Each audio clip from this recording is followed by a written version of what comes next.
Un peu comme ma douche, je suis très instinctif, donc non mais à partir du moment où je prends une option, c'est parti. Non mais c'était tellement vaste que très vite je savais que je voulais raconter une histoire d'amour, donc il fallait que je trouve un climax dans cette histoire d'amour. Une histoire, c'est toujours qu'il y a un climax et puis après la résolution du climax. Ce que je trouvais de très paradoxal et intéressant dans l'histoire Saint-Laurent-Berger, dans l'histoire d'amour, c'est qu'au moment où finalement où ils arrivent au sommet, parce que les ballets russes c'est vraiment le sommet pour moi, Yves est au plus mal, et dans son couple, et intimement, et psychiquement, et dans son rapport aux addictions, et il fait sa plus belle collection. En tout cas, une des plus belles, et à mon sens même sa plus belle. Et deuxième paradoxe, ce couple qu'on croit détruit, anéanti, finalement se retrouve grâce à cette création, à ces ballets russes. Et finalement, ensuite, ce couple va perdurer, on le sait, donc il n'y avait plus grand-chose à raconter, sauf cette petite virgule de fin qui ramène à ce qu'a toujours fait Saint-Laurent, c'est-à-dire s'accrocher au dessin pour ne pas sombrer, et à cet homme qui a été auprès de lui, qui le sait malade depuis le début, où chacun se sont dit « je t'aime tel que tu es » et vice-versa, et on va rester ensemble. Et tu continueras à créer parce que c'est ça qui te rend heureux. Et je ferai tout pour que tu crées. Donc juste cette virgule de fin suffisait à mon sens. Je crois aussi qu'il y avait l'idée de finir par ce qui a été considéré comme un des plus beaux défilés de l'histoire de la mode au monde. En termes de climax, c'était important aussi. Et puis même lui, après, c'est vrai qu'après ce défilé 76, ça a vraiment été la période où physiquement, mentalement, il est vraiment tombé dans une forme de déchéance et presque de somnambulisme, quoi.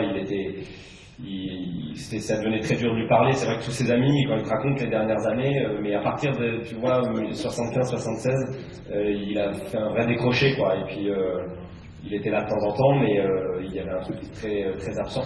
Donc je trouvais ça bien aussi de s'arrêter à un moment où ce truc s'enclenche et en même temps il fait sa plus belle collection, comme tu dis, et de ne pas s'apesantir sur les médicaments, l'alcool. On a compris vers où ça va, que c'est la chute, quoi. Voilà. On va prendre une dernière question. Très bon applaudissement, j'espère. C'est pour ça, c'était téméraire. Ça veut dire dégage. Je comprends le message. Il y a quelqu'un au milieu, là, je crois, non, qui voulait s'exprimer. Bonsoir. Donc j'ai le micro en premier. Ah bah bien vu. Je suis là, à gauche, l'autre gauche. Et c'est l'autre, pas du tout. C'est un effet d'optique, ok. Moi j'ai deux petites questions pour toi, Pierre.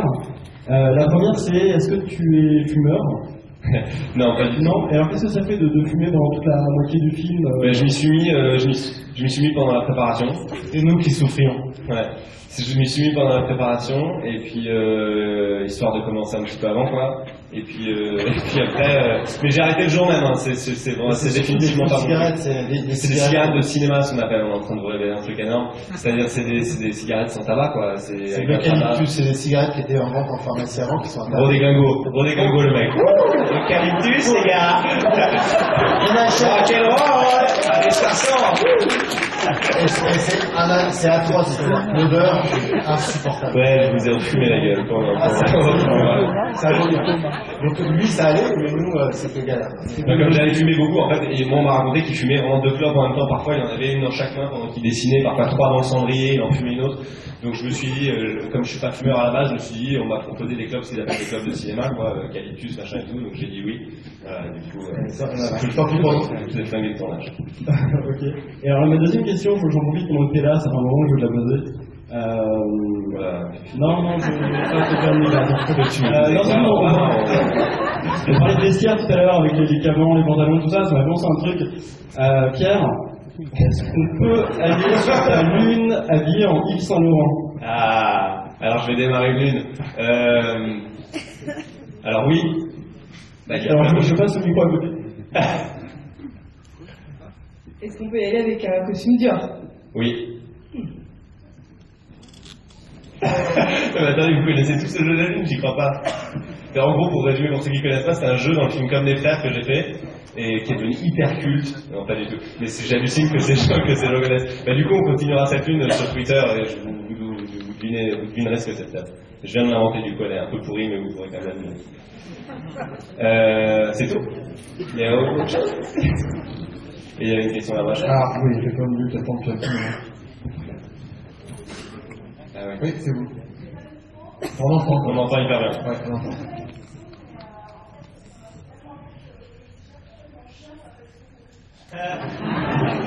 Eh ben, c'est une jolie Tu conclusion. commençais bien, Kim. Ben, merci beaucoup. Merci à vous. Merci beaucoup. Merci d'être venu.